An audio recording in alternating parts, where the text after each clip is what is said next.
De Matthieu, deftere Mata le chapitre 27. faslol nogas e jeeɗiɗi Nous allons lire le verset 62 jusqu'au verset 66. e ayna capan jeego e ɗiɗi ha capan jeego e jeego. Et le livre de Matthieu, chapitre 28, ɓaman Mata faslol nogas e verset 1 à jeetati 7. aya go'o ha Et jeeɗiɗi. le dernier passage, c'est Éphésiens 4. aya feɗe Efesus faslol nayi aya nogas. Nous allons donc lire, je vais lire ici, hami janga ha ɗo Matthieu 27, ha Mata nogas e jeeɗiɗi capan jeego e ɗiɗi ha capan jeego e jeeɗiɗi. Votre frère va nous lire e jeeɗirawo feere Matthieu 28, 1 à 7. janganam Mata faslol nogas e Le jeetati passage, bo ha Éphésiens chapitre 4, verset 30.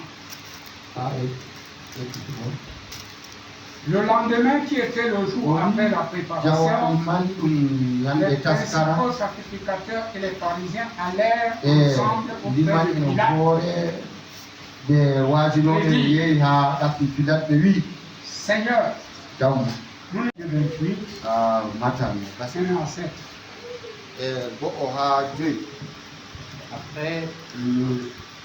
Après le sabbat, ɓawo ñande alors sitorne le premier jour de la semaine, fajiri cup Marie de Magdala et Asawe, l'autre Marie allèrent mariama voir le mo sépulcre. magdala ɓe mariama feere ɓe yehi ha Il y yenade eut un grand tremblement de terre. nden dimbande lesdi waɗi jamu Un ange du Seigneur descendu du ciel. malaikajo jawmirawo jippino Coulait diga la sama terre et s'assit dessus. talli hayre ha sera joɗi dow Son maare aspect était comme l'éclair. nden nandu mako bana Son pelmali vêtement blanc comme la neige. limce mako ɗon danejum Les calba gardes hottono tremblaient de e peur yimɓe ɗon diwna et devinrent tutore comme morts. ɓe laati bana ɓe maali. Mais l'ange prit la amma parole et malaikajo dit hocci aux wolde femmes, wi rewɓe pour vous, ha mon kam ne craignez pas car je sais ta kultore que vous cherchez Jésus ngam mi andi on ɗon qui tefa a été yeeso crucifié. mo ɓe waafino. Il n'est point ici, O wonay ha ɗo il fayi est ressuscité o ummiti comme il avait dit. bana o wino ɗum. Venez voyez ngare le ndaare lieu où il était e babal couché. ngal o ɗon no waali.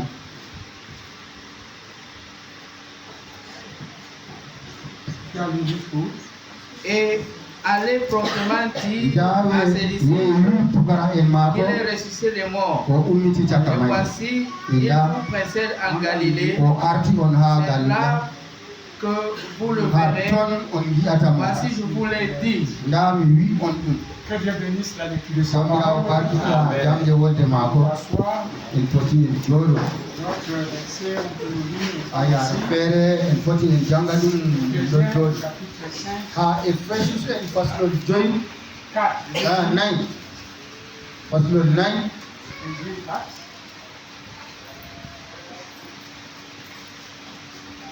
Verset 30. aya capanɗe tati Il dit, nda ko ɗum wiyata n'attestez pas le Saint-Esprit ta tikkine wujeniɗo par jawmiraɗo lequel vous avez été scellés je on pour tongama le ko jour de maako la rédemption. ngam ñande e cotteki. Voilà, c'est une semaine nda kadi ɗum asawere qu'on commémore la Pâque. e ɗum asawere har en siftorata C'est Pasca vraiment une période, e fakkat ɗum il y wakkati a une ndeni période où l'Église devrait to woodi wakkati ecclesia hani rester longtemps en prière wato jooɗa nder torde ha et en adoration, e ɓe mantore manifester la gratitude e envers wanga yettore maɓɓe ha Dieu jawmirawo de prendre ta place et ma place. hooci ɓandu wari C'est bien hooci cette babal ma période, babal am ɗum wakkatire nde n'est-ce pas, frère? nano no deɗira Il y a beaucoup de choses woodi kuude que jur nous avons connues ko en tawi autour de ce message. ya do hubarwol ngol Pour d'aucuns, ha yimɓe feere kam fêter Noël, c'est un échec. noel kam ɗum hakke Vous voyez, c'est tout Là- simplement parce que les gens n'ont pas étudié le ɗum message. tan ngam yimɓe liyayno hubarwol boɓɓe Le prophète prêchait le message de Noël. e annabi ɗon no wasina wato haala noel Ce n'est pas Noël. min haala kam Reconnaître ce noel que signifie Noël.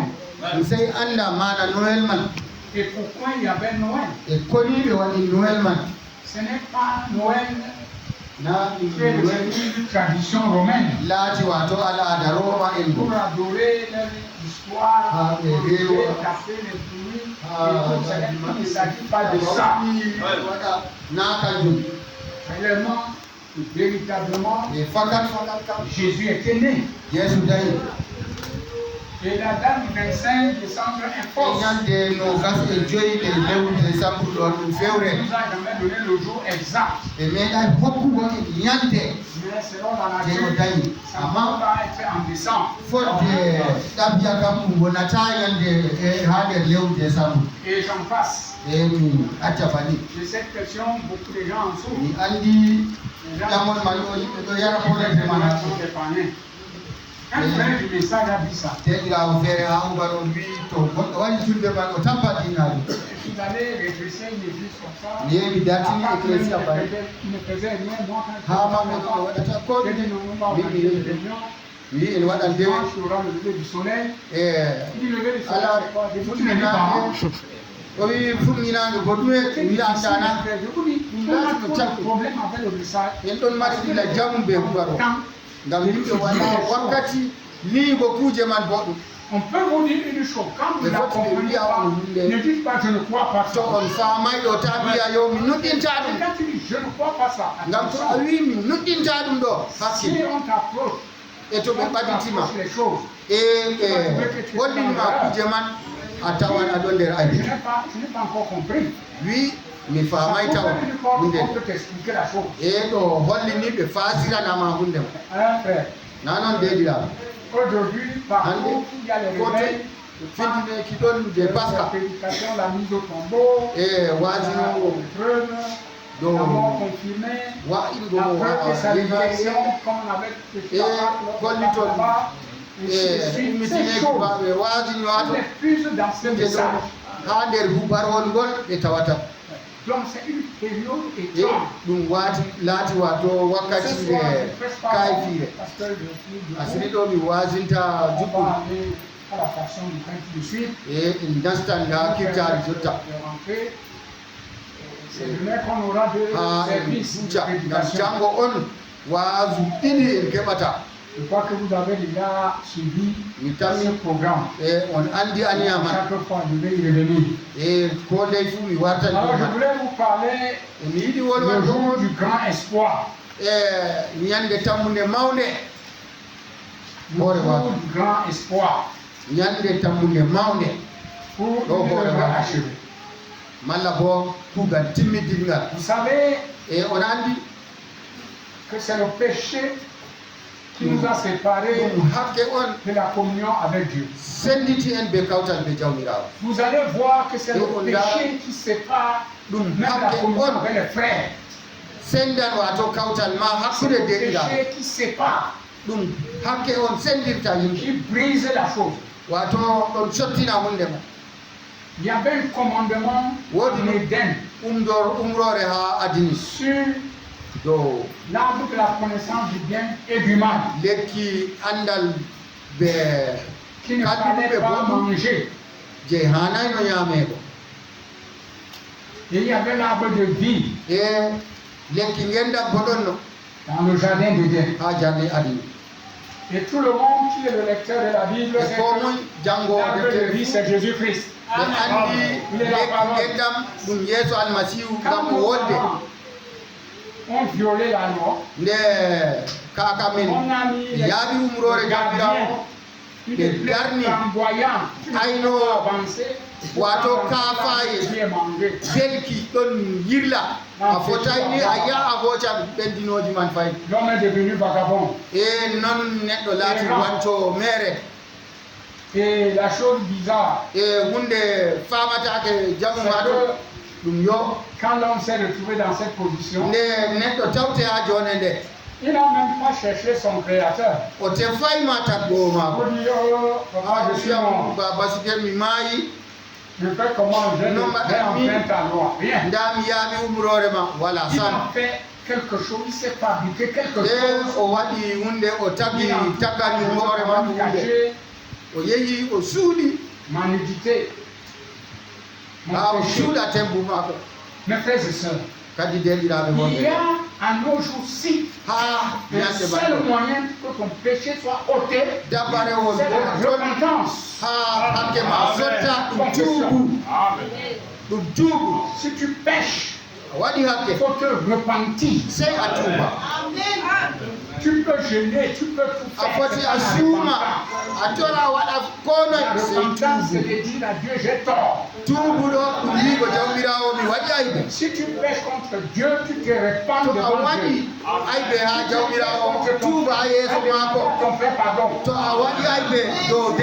Contre cette église, tiens-toi debout devant l'église, j'ai péché contre toi. On va te pardonner.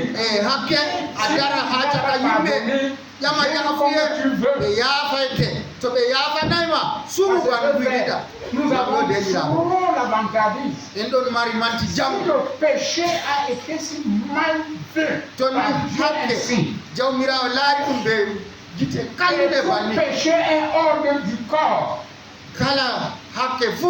Mais l'impudicité sous le corps, l'âme et l'esprit. Quand on prêche sur ça, est-ce que c'est le seul péché? C'est le péché qui nous a conduits jusqu'aujourd'hui.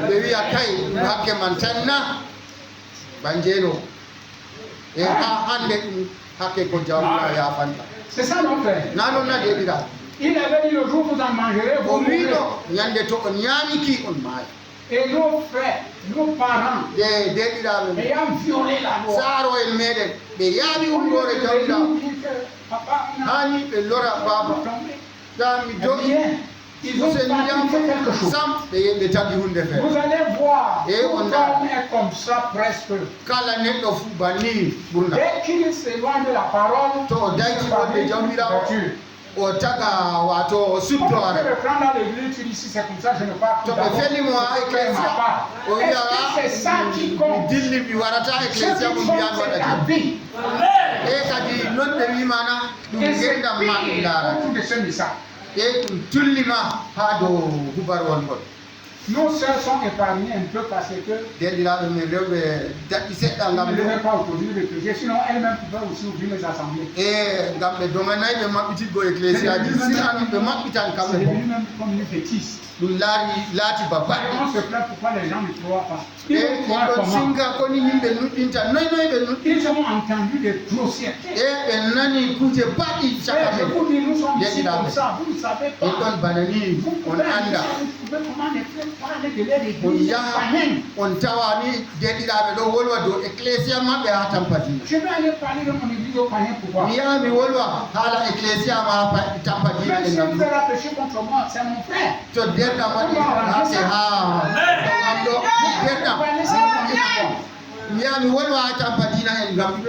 On dirait que chacun a un petit ciel. Il va se trouver comme ça.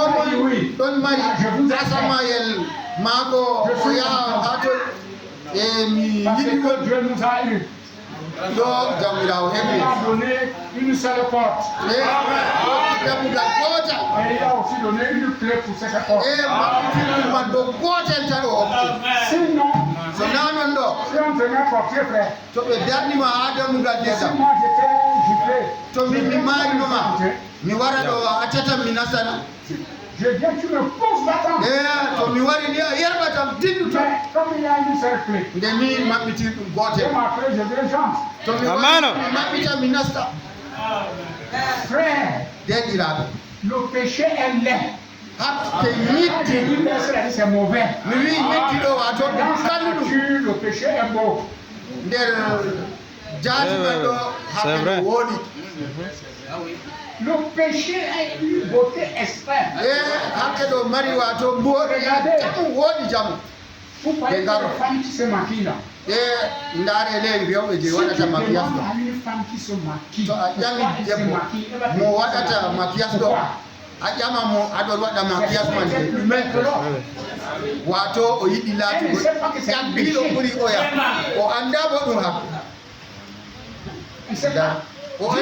avec ton thème, reste avec ton thème. Aujourd'hui, on te voit bien avec Hande do be larama aboddo on ne sait pas d'où ça sort. jango do be larama be nonde je anda tay dum yiwi dum hala Et dum ban on a déjà toutes sortes de fabrications là-dedans. tagge Il y a des experts clairs, je labbinta des jam minutes claires, je tippungel laaɓi et ça détruit le corps. ɗum ɗon nattina ɓandu yimɓe Mais bien aimé frère, amma kadi yidaɓe tout ça denɗaɗo c'est zéro. ɗo C'est pas le thème là qui t'amène au ciel. na nonde ma ɗo yaratama asama Ce n'est même pas ça qui te rend belle. na kanjum won latatama a ƴaggiɗo Dieu ce soir, miɗon wiya asirinde naturellement, Dieu t'appelle belle. ɗaɓɓiya kam jawmirawo tagima a boɗɗo Toi, tu dois entretenir ta beauté. amma tanni a moƴetina C'est que tu as. ɗum maɗa moƴini ko marɗa C'est la beauté. nani a yaha sooda ngarol ha mas factorgo Ça, ce sont les déformations du péché. ɗo ɗum jiida hakke on Et ça a été mal pour Dieu. ɗum laati nawɗuma C'est jawmirawo fabriqué une fausse religion. ɓe waɗi diina je yahay sam La religion de pain de figuier. diina haako ibbi Et ils se sont cachés. banni ɓe cuddi ɓe Ils ont suusude même man fui la voie de Dieu. ɓe dogguma Tout homme, quand il pêche, jawmirawo il fuit la voie de Dieu. kala neɗɗo fuu to waɗi hakke ɗo dogga sawtu jawmirawo Frère, je viens. denɗiraɓe sike ɗo wiya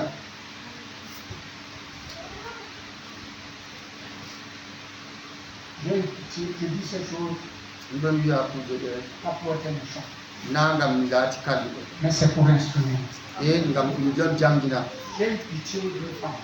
mi laari jurumɗum debbo feere Je veux dire ça pour ça. mi wi'an ɗum bannin noon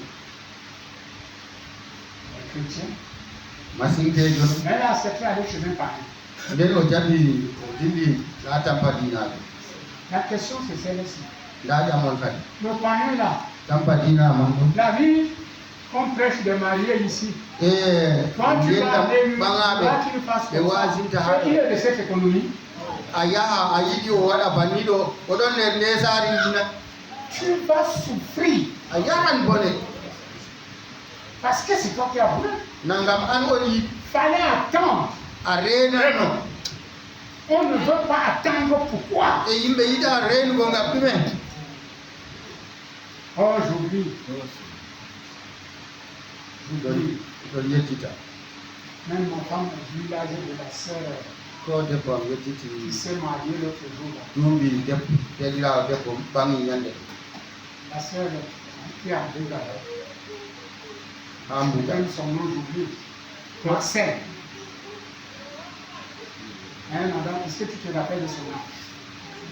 duuɓi deɗirawo ma sen Hein? Elle passe 40 ans. ɓuri duuɓi capannayyi Hein? La sœur Mathilde. Elle a deɗirawo été ici à l'école. marti waɗi école no man happa Beaucoup de frères la connaissent. deɗiraɓe ɗum ɓe andi ɗum Elle est venue achever ses études devant chez moi. e waɗi no timmitini jangirde makko ha Frère a attendu. o reeni deɗiraɓe Elle a patienté. o muñi Mais ma quand le temps est arrivé, e wakkati waɗi vraiment, les choses qui sont passées, c'était. ɗo ɗo kuje ko sali ɗo C'est pas aujourd'hui où les gens pensent que. nani hande ɗo yimɓe Je ne tammi sais pas.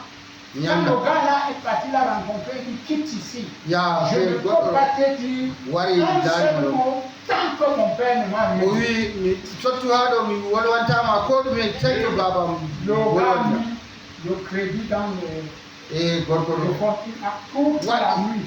Il parlait à lui. ɓeydita téléphone jemmare ɗum ɓe ɗon yewtidaɓe Il dit que le maman m'a dit que va chez elle, ne pas chez mi elle. fotai mi wiyama yaha waynita Il y yaha a wayni un choix.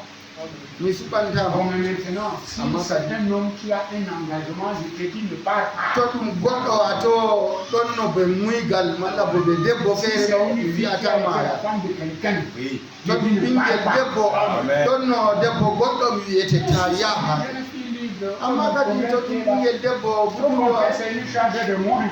hoti mo na dum dongal on usti do am. Oh, pasteur Sanaba. Fini, quand on t'enlève chez moi, je suis Budurwa content. to be sorti ma ha am Ici, un frère dans ma vie, je suis content. Inge debbo ha do to dedirawo wango do wato mi sey De ton côté, je dirige chez wato moi. mi accan torgo dow maɗa fayi mi sey mi waytagal goɗɗo feere kanjum on mi wi dongal jippiɗo N'est-ce pas, elle s'est mariée, na o ɓeɓanuma elle est chez un homme, oɗon ha gorko c'est un frère. deɗɗirawo go Ils m'ont même invité à leur mariage. Moi, Et on y a marre, on va pas de donner à Bafoussam. e min mi ɗon Je dis que je ne viens pas. mi kay Elle si je veux venir, vous envoyer un billet d'avion. to mi yiɗi warde ɗo sey on neldanami ɗerewol je pirawol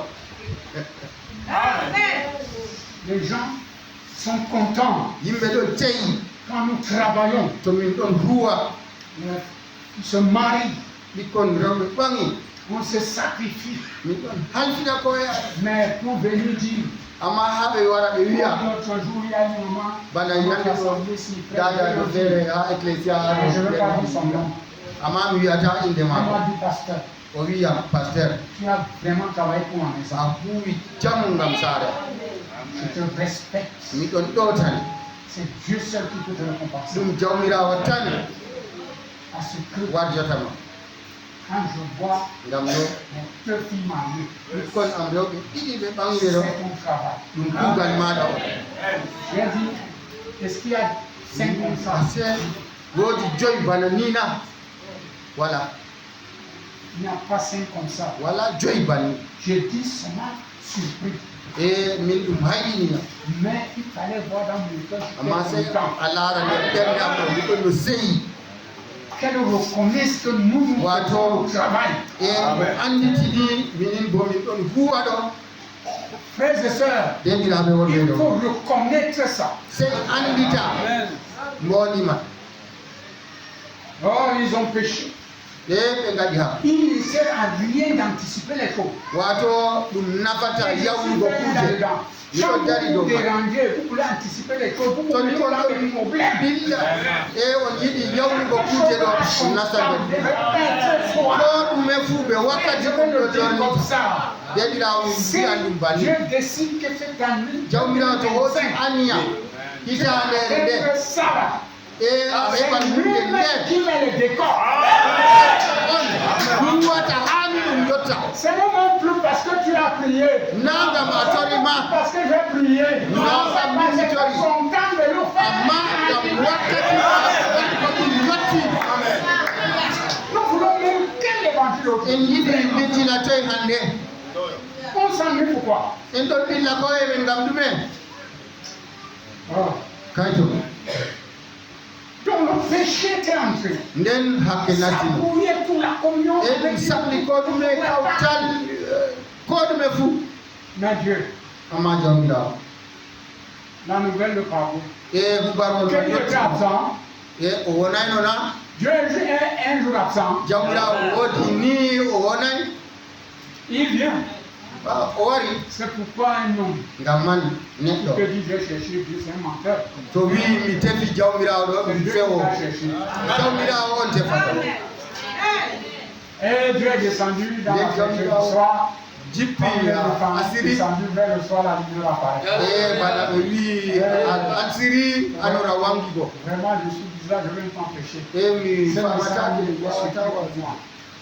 Alors, nden il les a réprimandés. e o feli ɓe Il les a chassés. e o fatti ɓe Il les a habillés avec les peaux des animaux. e ɓorniɓe ɓe lare Une dabbaji reine comme elle qui était parfaite. debbo bana hawwa Belle femme. timmidi Eh. ƴaggiɗo Une église s'est divisée aux États-Unis parce que le frère dit que ecclésia senditi ha elle n'avait pas le nombril. e yimɓe feere wi hawwa wala ɗo jaabuɗo L'autre dit la création de Dieu est parfaite, elle avait le nombril. e goɗɗo feere wi tago fo jawɗaɗo ɗo timmidi o ɗon no mari jaabuɗu banni ɓe ceddi Voilà, après église, voilà les choses. nda kujeji kadi Quel ecclésia est le nombril ou pas? C'est o elle mari qui va jaabu sauver. o wala jaabu kanjum on kanko woni hala jaɓɓuru ma ko laarani en ɗumen Voyez les choses. nda kujeji Rien que ça. ɗo tan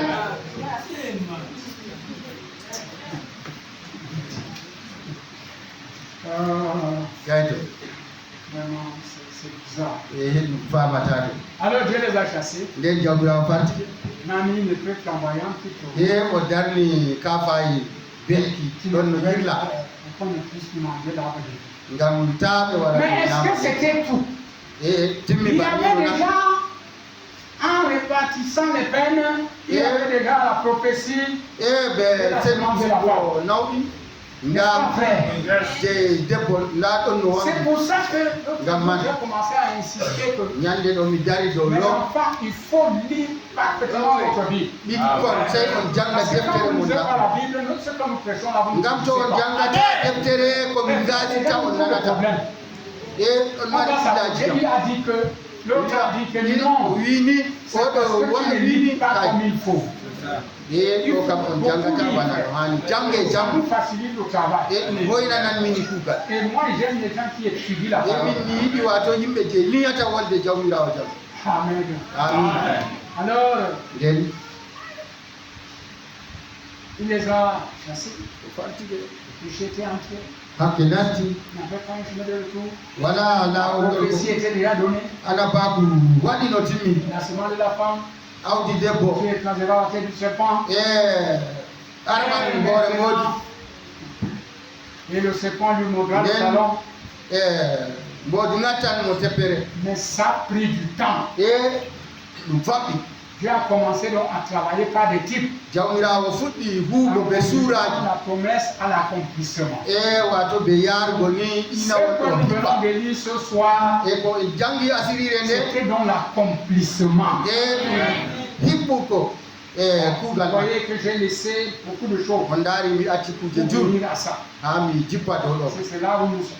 har ɗon gonɗe Comme c'est notre semaine pascale. nde ni ɗum asawere men je paska Mais ce qui m'a frappé dans la lecture de e la ko Bible, memiyam ha quand jangirde je disais ce deftere passage. yakemi ɗon no janga a yaare Mon nde Jésus, yeeso am on l'appelle cet imposteur. e mi wini hiilajo o Et c'est le mot qu'on nous largue même e sur le ɗum dos. golle ɓenni ɗon ƴewna en Quand dema nous confessons que notre somin Jésus ɗon guérit, seedani yeeso min on ɗon dit que c'est l'imposture. yamɗita ɓe wiya ɗum hiilajo Montre-moi quelqu'un que Dieu a guéri.